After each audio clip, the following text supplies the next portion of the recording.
Shalom Bapak Ibu Saudaraku yang kekasih di dalam Tuhan kita Yesus Kristus. Saya berharap kita semua ada dalam keadaan baik, sehat, dan tetap bertumbuh di dalam Tuhan. Bapak Ibu dan Saudaraku, doa merupakan nafas hidup orang percaya. Tanpa bernafas, manusia akan mati. Demikian juga orang percaya tanpa berdoa, maka kerohaniannya akan mati. Muncul pertanyaan, apa yang seringkali orang percaya doakan?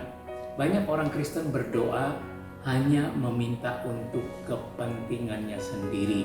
Contohnya, berdoa minta usahanya maju. Berdoa minta supaya hidupnya berhasil.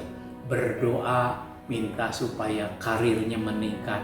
Minta diberkati secara melimpah-limpah dalam jasmani. Minta disembuhkan dari sakit penyakit, minta mujizat atas persoalan yang dihadapinya, dan lain sebagainya. Bukan berarti doa yang demikian tidak diperbolehkan. Saudaraku, doa yang seperti tadi itu boleh-boleh saja. Tetapi ketika kita berdoa, ada hal yang perlu kita perhatikan.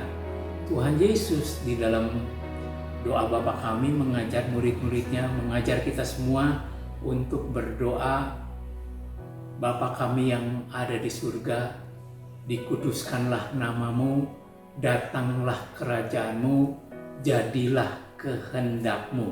Jadi Tuhan Yesus mengajar kita berdoa untuk menghadirkan kerajaan Allah, dan dengan demikian kita dapat menggenapi kehendaknya. Tuhan Yesus tidak mengajar supaya kita hidupnya maju di dalam hal usaha, hidup kita berhasil, karir kita selalu meningkat. Saudara, Tuhan Yesus tidak mengajarkan hal itu. Namun ketika kita hidup dengan benar, maka hal-hal tadi akan datang dalam hidup kita.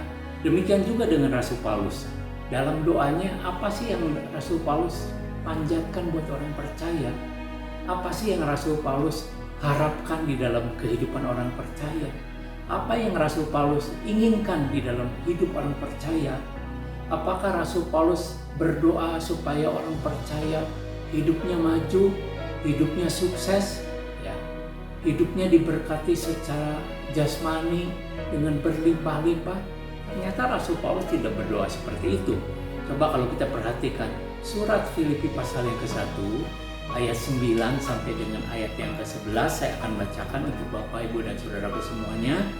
Dan inilah doaku, semoga kasihmu makin melimpah dalam pengetahuan yang benar dan dalam segala macam pengertian, sehingga kamu dapat memilih apa yang baik, supaya kamu suci dan tak bercacat menjelang hari Kristus, penuh dengan buah kebenaran yang dikerjakan oleh Yesus Kristus untuk memuliakan dan memuji Allah.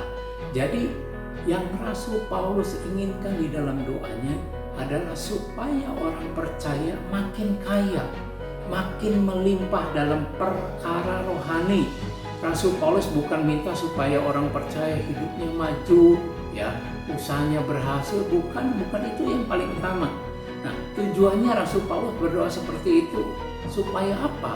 Ya, supaya orang percaya itu di dalam hidupnya menjadi garam dan terang, sehingga dengan demikian nama Tuhan Yesus dimuliakan, nama Allah akan dipuji oleh banyak orang.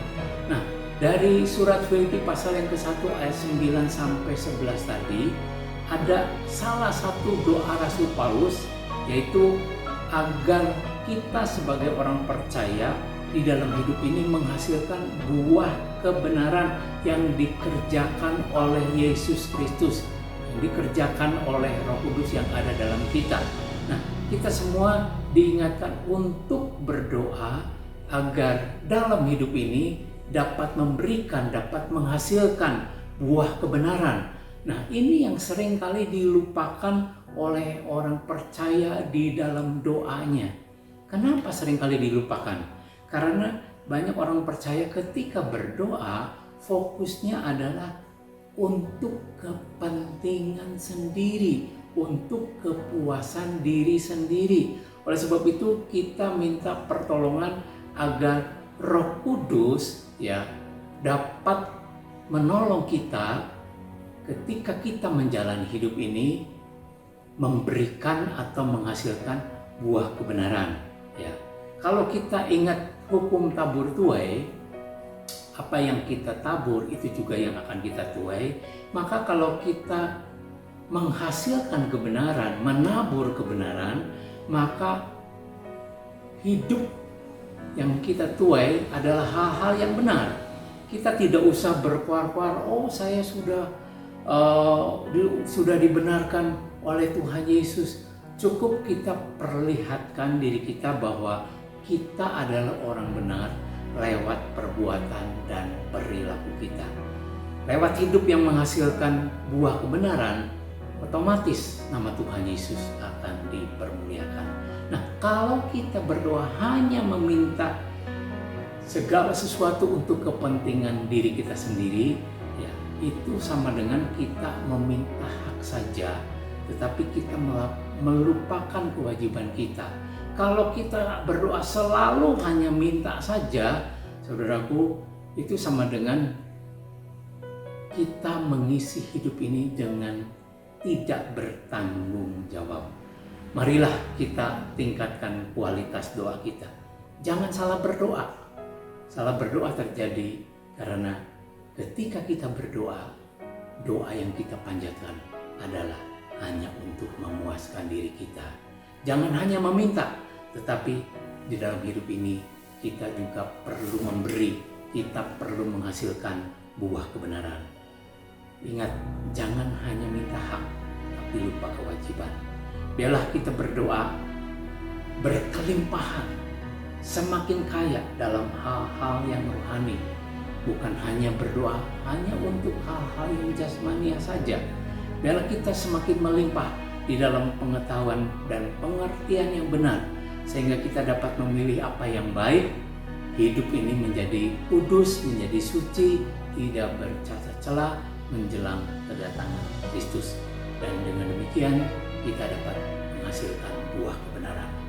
Tuhan Yesus memberkati kita semuanya.